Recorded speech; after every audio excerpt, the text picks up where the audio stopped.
नमस्कार साथियों, कैसे हैं आप? आशा करता हूँ ठीक होंगे। स्वागत है आपका अपने परिवार प्रकाश क्लासेस में। मैं आपके लिए हिंदी की क्लास लेकर आया हूँ जो आगामी एग्ज़ाम सीटेट 2024 में होने वाला है।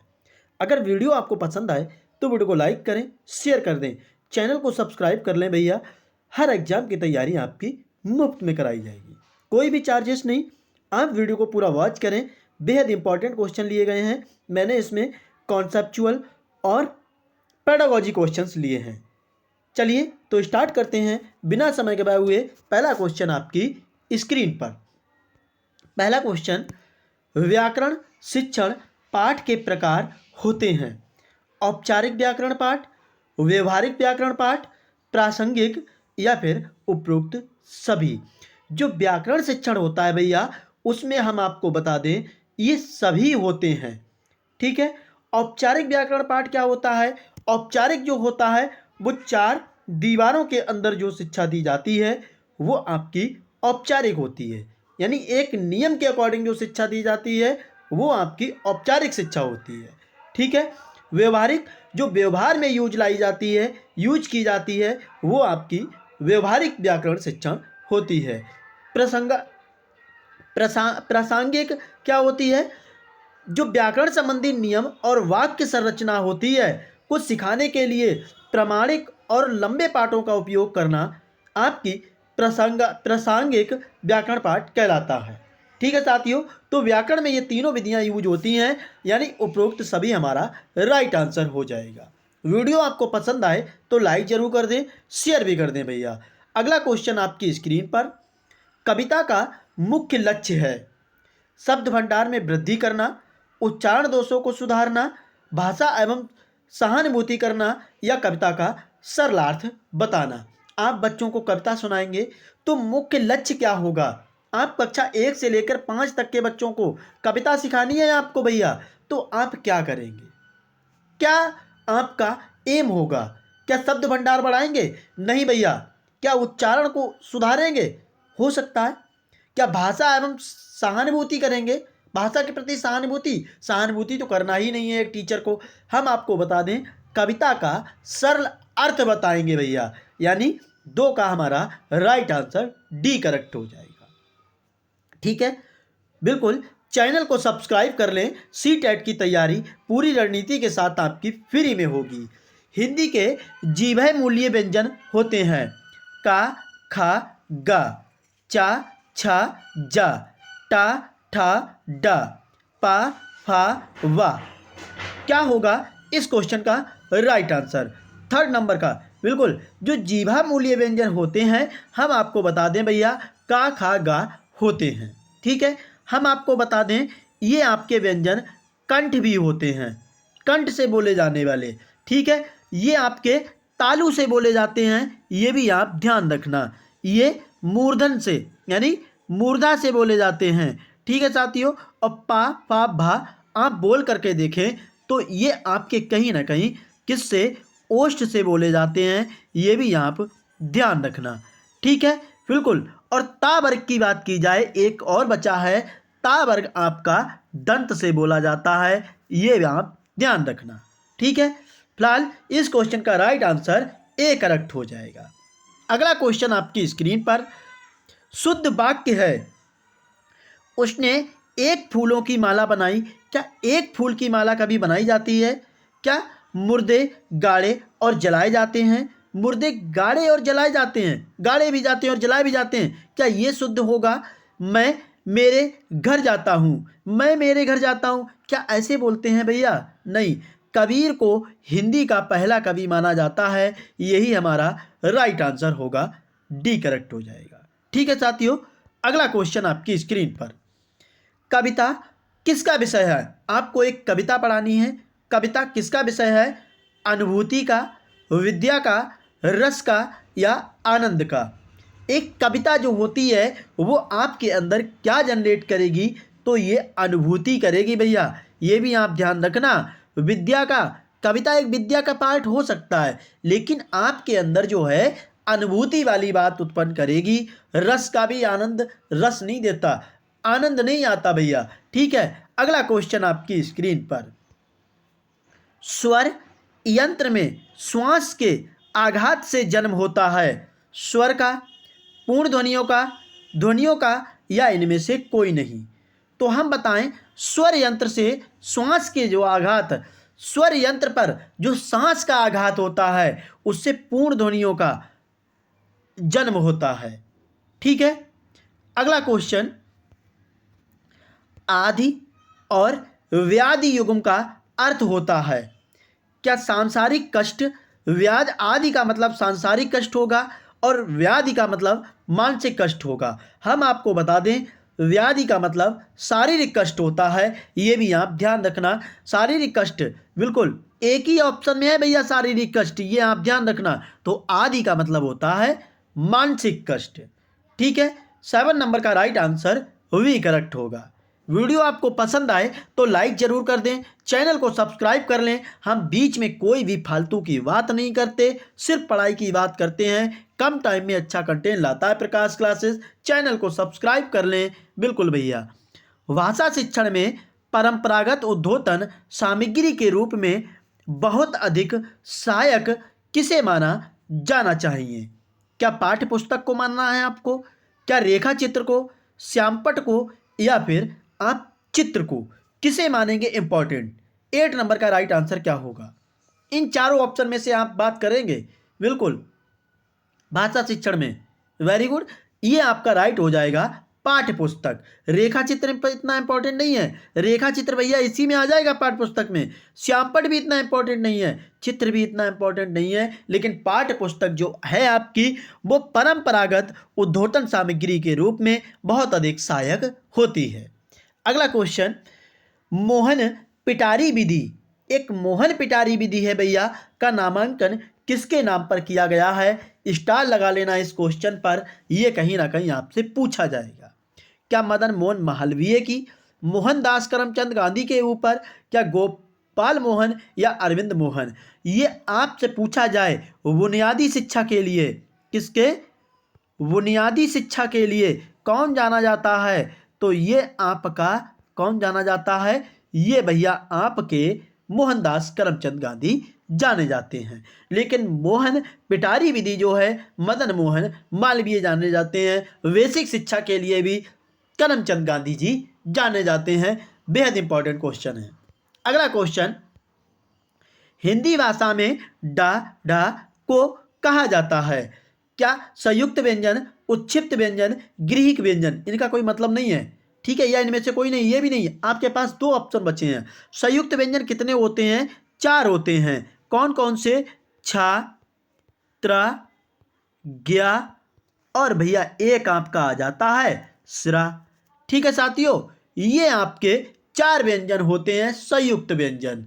जो 2 व्यंजनों के मेल से बनता है उसी को संयुक्त व्यंजन कहते हैं। फिलहाल उत्क्षिप्त व्यंजन आपके डा और ढा हो जाते हैं। ठीक है। अगला क्वेश्चन, गद्य शिक्षण करते समय छात्रों के शब्द भंडार में वृद्धि पाठ योजना के किस सोपान के अंतर्गत की जाती है? क्या उत्प्रेरणात्मक उपक्रम, आदर्श वाचन, विचार विश्लेषण या आत्मीकरण?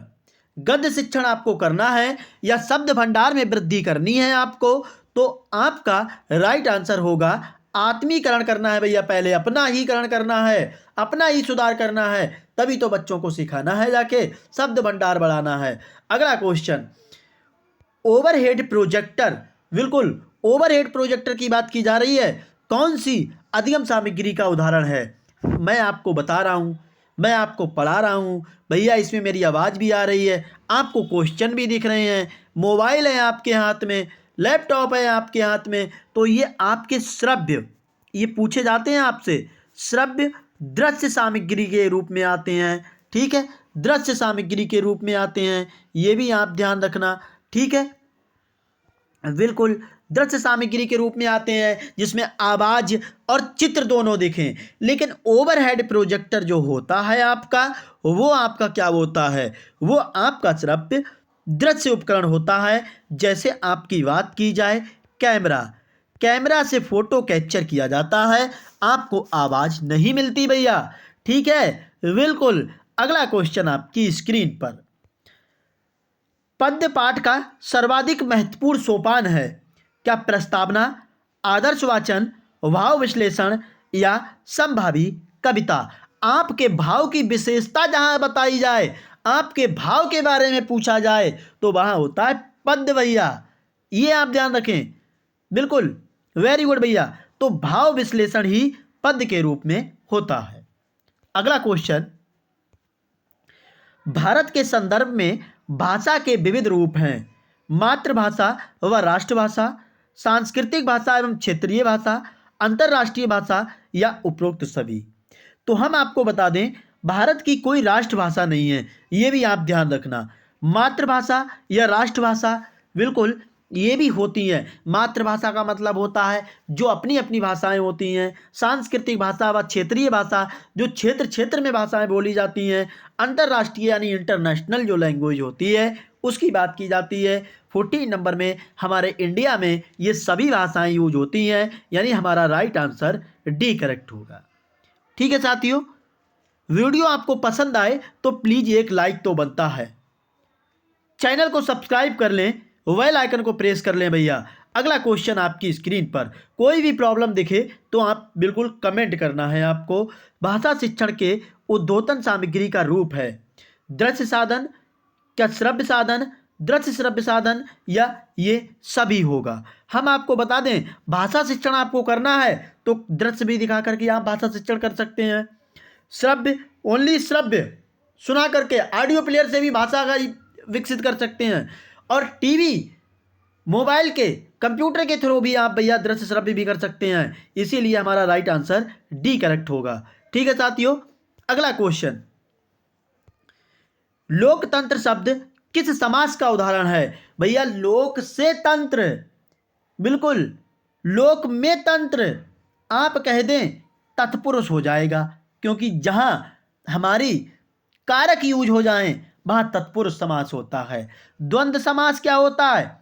द्वंद्व समास होता है दो शब्द विलोम शब्द होंगे, एक दूसरे के विपरीत होंगे, बिल्कुल भैया, जैसे माता पिता और समान होंगे, बिल्कुल ठीक है। योजक चिन्ह लगा होगा।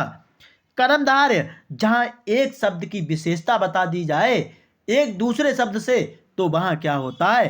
कर्मधार समास होता है। जैसे नीलांबर, नीलांबर, नीलांबर यानी नीला है अंबर। अव्ययी भाव समास, प्रथम पद प्रधान, दूसरा पद गौण, यानी यथाशक्ति, क्या?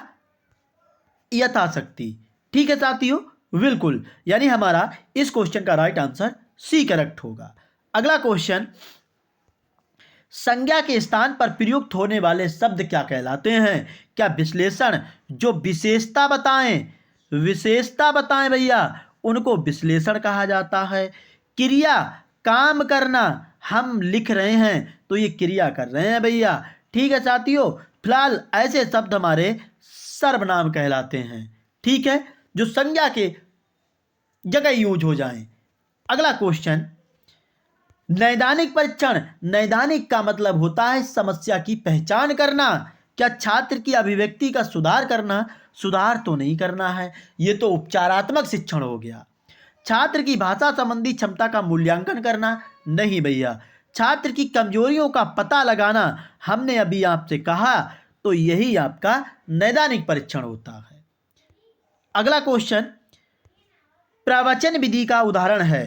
पर्यायवाची शब्दों द्वारा, समानार्थी शब्द, प्रत्यक्ष क्रिया द्वारा, ए तथा बी दोनों।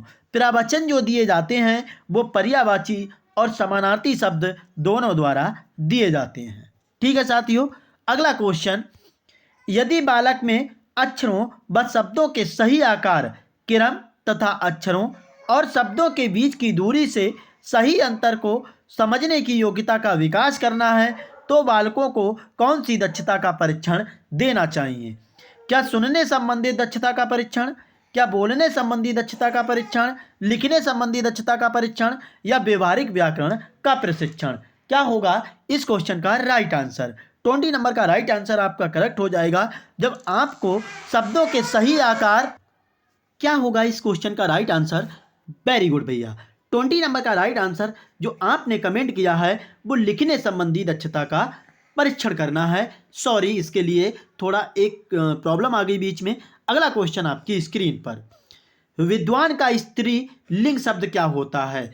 स्त्रीलिंग शब्द आपको बताना है विद्वान का।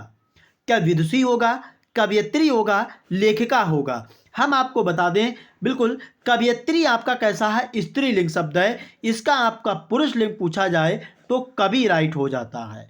ठीक है। लेखिका का लेखक होता है। ये विदुषी जो है ये स्त्रीलिंग शब्द दिया है विद्वान का। ठीक है साथियों, ठीक है बिल्कुल। अगला क्वेश्चन, हस्तलिखित पद जिस समास का उदाहरण है वह है आपका हाथ। हस्तलिखित का मतलब होता है हाथ से लिखना।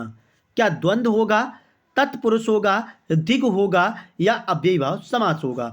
एक आपका द्विगु है, जहाँ संख्यावाची आ जाए वहाँ द्विगु समास होता है। जैसे मैंने कह दिया भैया त्रिगुण, त्रिगुण यानी कि 3 गुणों का समूह त्रिगुण होता है। तो पहला शब्द संख्यावाची, तो इसका मतलब द्विगु समास हो गया।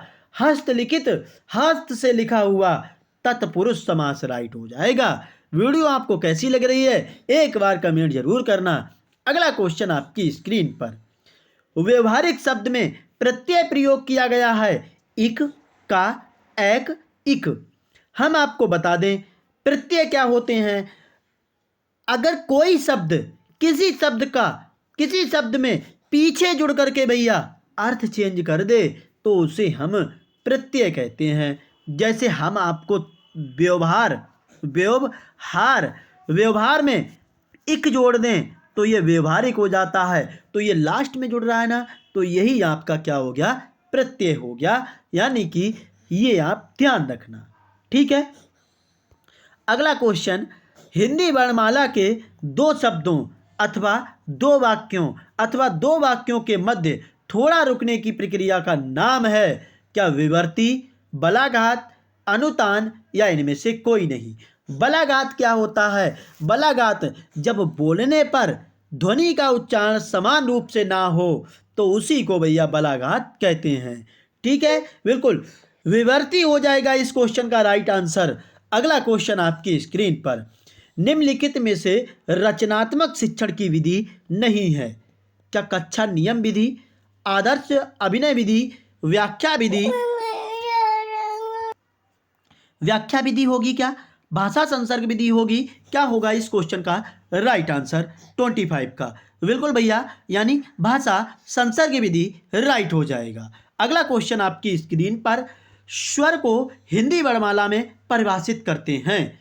ऐसी ध्वनियाँ जो स्वतंत्र रूप से स्वयं उच्चारित की जाती हैं, क्या स्वर उसे कहते हैं? ऐसी ध्वनियाँ जो स्वर की सहायता से उच्चारित की जाती हैं उन्हें तो भैया व्यंजन कहते हैं। हमसे स्वर पूछा गया है तो हमारा केवल ए राइट हो जाएगा।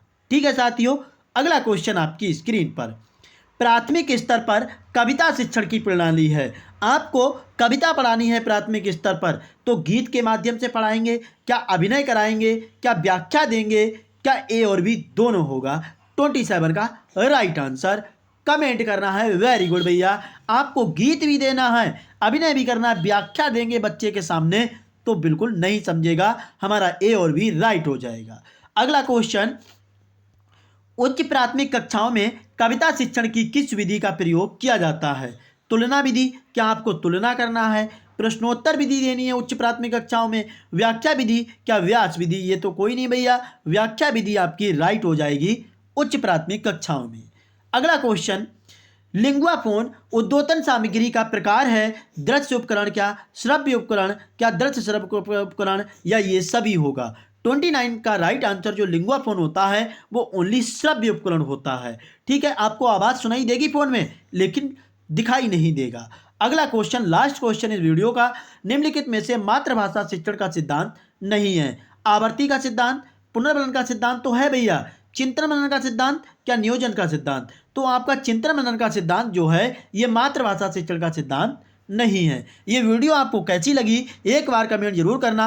वीडियो पसंद आई हो तो वीडियो को लाइक करें, शेयर कर दें, चैनल को सब्सक्राइब कर लें। बिल्कुल मुफ्त में तैयारी। जय हिंद साथियों।